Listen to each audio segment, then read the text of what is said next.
Virtual machine. Virtual machine adalah komputer tiruan yang berjalan di dalam komputer asli. Bayangkan komputer kita seperti sebuah gedung besar. Nah, di dalam gedung ini kita bisa membangun beberapa ruangan kantor sewaan yang bisa digunakan oleh orang yang berbeda-beda. Setiap ruangan kan punya perlengkapannya sendiri, seperti meja, kursi, komputer, atau bahkan colokan listrik. Semua meskipun berada di dalam satu gedung yang sama, tetapi ruangan bisa digunakan secara mandiri, seolah-olah itu adalah gedungnya sendiri. Kalau salah satu penyewa membuat kekacauan, ruangan lainnya tidak akan terganggu. Itulah virtual machine. Kita membuat sistem komputer baru di dalam komputer yang sudah ada, dan sistem itu bisa digunakan tanpa mengganggu pengguna yang lain. Secara teknis, virtual machine meniru perangkat keras seperti CPU, RAM, penyimpanan, dan kartu jaringan. Dengan virtual machine, kita bisa menjalankan sistem operasi lain seperti Linux di dalam Windows atau sebaliknya tanpa perlu komputer fisik. Hubungan virtual machine dengan sistem operasi. Virtual machine tidak bisa berjalan tanpa sistem operasi. Mari kita lihat 3 komponen penting dalam konteks ini. Pertama, host OS. Sistem operasi induk. Host OS adalah sistem operasi utama yang berjalan langsung di komputer fisik kita. Contohnya adalah Windows 10, Windows 11 yang kamu gunakan sehari-hari. Ibaratnya, host OS adalah pemilik rumah utama. Guest OS atau sistem operasi tamu. Guest OS adalah sistem operasi yang dijalankan di dalam virtual machine. Meskipun ia berjalan di atas komputer yang sama, Guest OS berjalan di dalam ruangan buatan yang terpisah. Contohnya itu seperti Linux Ubuntu yang diinstal di dalam VirtualBox. Ibaratnya, Guest OS adalah tamu yang tinggal di kamar khusus rumahmu dan punya aturan sendiri. Hypervisor. Hypervisor adalah perangkat lunak yang bertugas menciptakan dan mengatur virtual machine. Ia menggunakan dan membagi sumber daya dari host OS ke Guest OS. Contohnya Oracle VirtualBox, Virtual Machineware, atau Hyper-V. Ibaratnya, hypervisor adalah manajer rumah kos yang memastikan setiap kamar atau virtual machine punya listrik, punya air, dan keamanan sendiri tanpa mengganggu kamar lain.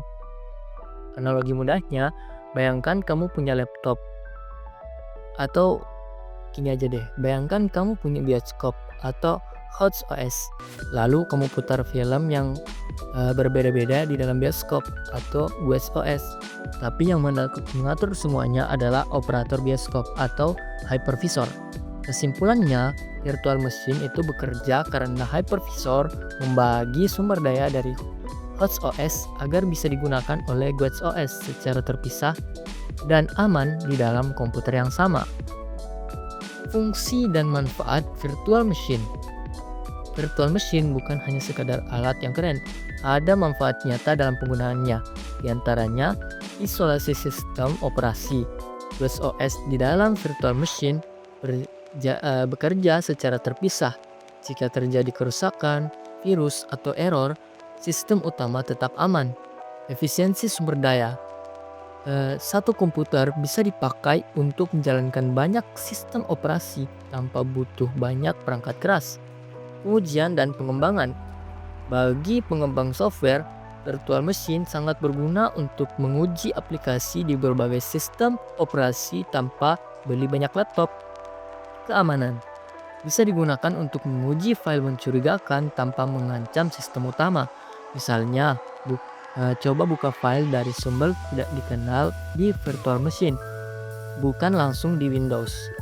Mudah untuk backup dan restore. Kita ambil snapshot salinan kondisi virtual machine dan kembali ke kondisi sebelumnya jika terjadi masalah. Jenis-jenis virtual machine. Virtual machine itu terbagi menjadi 2, yaitu sistem virtual machine menjalankan sistem dengan operasi lengkap. Contohnya seperti VirtualBox, VMware, dan Hyper-V. Proses Virtual machine hanya menjalankan satu aplikasi agar bisa lintas platform. Contohnya itu Java Virtual Machine.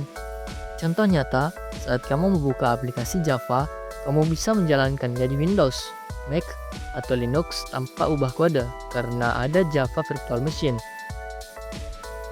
Contoh software virtual machine. Beberapa software virtual machine populer, diantaranya Oracle VirtualBox. Ini gratis dan open source, ringan dan mudah digunakan, cocok untuk belajar. VMware Workstation lebih stabil dan cepat, digunakan di lingkungan profesional tetapi berbayar. Microsoft Hyper-V mudah terintegrasi di Windows Pro, efisien untuk perusahaan tapi agak rumit untuk pemula. Oke, selanjutnya kita akan ke bagian instalasi. Oke, sekarang kita sudah berada di dalam websitenya, yaitu virtualbox.org. virtualbox.org. Dan beginilah tampilan dari webnya. Kita mengklik unduh. Oke. Lalu kita mengklik host Windows. Lalu kita menunggu proses downloadnya. Oke, di sini saya akan langsung skip saja. Ya, nggak menunggu.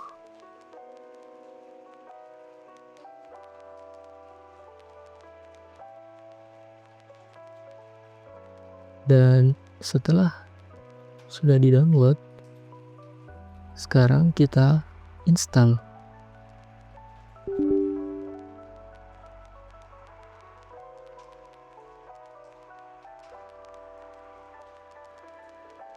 Klik next. Setuju. Lalu next lagi. Di bagian sini tinggal next terus saja. Next dan install.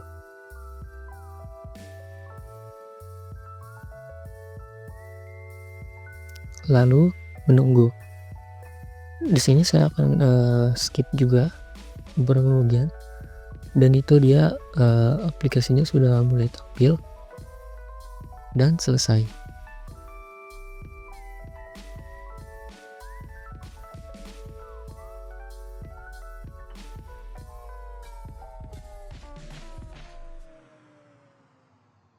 Perbandingan virtual machine dan dual boot. Sebelum membahas apa perbandingan virtual machine dan dual boot, kita perlu mengetahui apa itu dual boot. Dual boot adalah metode untuk menginstal dua sistem operasi berbeda di satu komputer fisik, sehingga pengguna bisa memilih mau menjalankan sistem operasi yang mana saat komputer dinyalakan. Misalnya, kamu bisa menginstal Windows 10 dan Linux Ubuntu di satu laptop. Saat laptop dinyalakan, kamu akan diminta memilih mau masuk ke Windows atau Linux.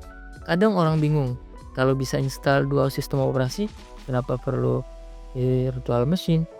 Mari kita bandingkan. Ada beberapa aspek. Pertama, kita akan bahas dual boot. Dual boot itu perlu di restart. Tidak bisa pakai dua sistem operasi sekaligus. Instalasi yang agak rumit, namun kinerja lebih optimal. Tapi keamanan jika salah partisi bisa rusak. Sedangkan virtual machine tidak perlu di restart, bisa pakai dua sistem operasi sekaligus. Instalasi lebih mudah, walaupun kinerja sedikit lambat, dan lebih aman tentunya dengan isolasi tinggi. Jadi virtual machine itu cocok untuk fleksibilitas, sedangkan dual boot cocok untuk performa maksimal. Kapan kita membutuhkan virtual machine? Beberapa skenario nyata yang sering ditemui. Pertama, seorang pelajar ingin belajar Linux, tapi laptopnya hanya ada Windows.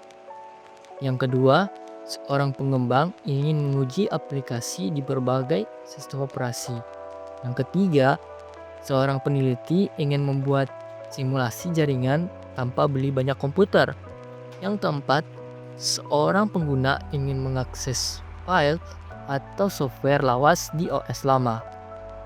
Semua itu bisa dilakukan hanya dengan satu komputer atau satu virtual machine. Kelebihan dan kekurangan. Kelebihan virtual machine pertama, hemat biaya. Kita tidak perlu membeli banyak komputer fisik untuk menjalankan sistem operasi yang berbeda. Cukup dengan satu laptop atau PC, kita bisa membuat banyak virtual machine untuk kebutuhan belajar, uji coba software, bahkan simulasi jaringan. Yang kedua, multi-platform. Virtual machine memungkinkan kita menjalankan sistem operasi lain seperti Linux, Windows, atau bahkan Mac OS dalam satu komputer. Ini sangat membantu pengembangan software yang ingin menguji aplikasi lintas sistem operasi. Yang ketiga, backup yang mudah. Fitur snapshot memungkinkan kita menyimpan kondisi virtual machine saat ini. Jika terjadi kesalahan atau kerusakan saat instalasi atau konfigurasi, kita tinggal kembali ke kondisi sebelumnya tanpa harus mengulang dari awal. Isolasi sistem. Virtual machine berjalan terpisah dari sistem utama atau host. Sehingga jika GWS OS terkena virus, crash atau kesalahan konfigurasi, sistem utama tidak akan ikut terganggu. Ini membuat virtual machine sangat ideal untuk menguji file mencurigakan atau sistem operasi baru. Yang kelima, aman untuk eksperimen. Mau mencoba perintah berbahaya di Linux, install aplikasi tidak dikenal, lakukan saja di virtual machine. Kalau error atau rusak, tinggal hapus atau buat ulang tanpa mempengaruhi komputer utama. Ini memberi ruang belajar dan eksplorasi yang sangat aman bagi pemula maupun profesional. Kekurangan virtual machine. Pertama, performa tidak setara sistem asli. Karena sumber daya seperti CPU dan RAM dibagi antara host dan GWS OS. Performa virtual machine biasanya lebih lambat dibandingkan jika OS dijalankan langsung. Aplikasi berat seperti game, rendering, atau AI training bisa terasa kurang responsif di dalam virtual machine.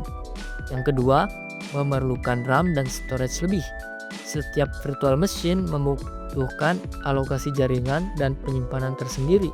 Jika komputer kita hanya punya RAM 4 GB, maka membuat virtual machine di Windows dengan 2 GB RAM bisa membuat sistem utama jadi lemot. Penyimpanan pun cepat penuh, terutama jika menginstal banyak OS dan membuat snapshot berkali-kali. Yang ketiga, keterbatasan hardware tertentu seperti GPU sharing. Tidak semua jenis perangkat keras seperti GPU atau Wi-Fi adapter bisa langsung digunakan oleh virtual machine. Misalnya untuk kebutuhan seperti desain grafis, game, atau pemrosesan AI yang butuh akselerasi GPU, virtual machine seringkali tidak bisa memanfaatkan GPU secara maksimal, kecuali menggunakan fitur fast through tingkat lanjut. Kadang sulit digunakan untuk pemula. Meski instalasinya relatif mudah, pengaturan lanjutan seperti virtualisasi 64 bit, konfigurasi jaringan bridge atau NAT atau NAT, integrasi file antara host dan GWS bisa membingungkan bagi pemula. Kesalahan kecil seperti pengaturan BIOS yang belum mengaktifkan virtualisasi bisa menyebabkan virtual machine tidak mau jalan sama sekali. Teori penutup atau kesimpulan, virtual machine adalah solusi cerdas untuk belajar, bekerja, dan bereksperimen dalam satu perangkat. Virtual machine memungkinkan kita menjalankan banyak sistem operasi secara bersamaan. Dengan bantuan hypervisor seperti Oracle VirtualBox, semua itu menjadi mungkin, bahkan hanya dari komputer pribadi. Meski memiliki keterbatasan, virtual machine tetap sangat bermanfaat, apalagi di dunia IT modern yang serba cepat dan butuh fleksibilitas tinggi. Maka sangat disarankan bagi mahasiswa atau praktisi IT untuk menguasai penggunaan virtual machine.